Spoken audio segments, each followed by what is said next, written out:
I will demonstrate the blade disassembly of the fiber cutting machine for you.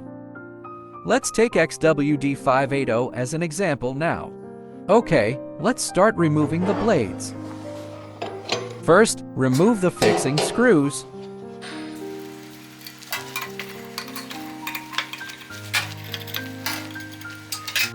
Then turn the hand wheel. Raise the blade to its highest position. The blade will naturally fall down.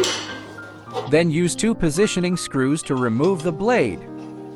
This process requires wearing gloves, and the process must be careful. Dismantling the blade is complete. Next, I'll show you how to install the blade. Let's begin. Grab the blade tightly and place it on the rack. Push these 2 positioning screws closer to the slot. Then tighten the rightmost fixing screw. Then use a wrench to tighten the screws. At this point, you can remove these 2 positioning screws. Tighten the remaining fixing screws.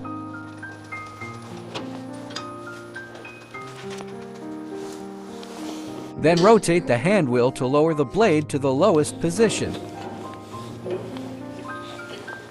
Install the leftmost fixing screw properly. Tighten all screws again with a wrench. Finally, rotate the hand wheel left and right to check if the blade is properly installed.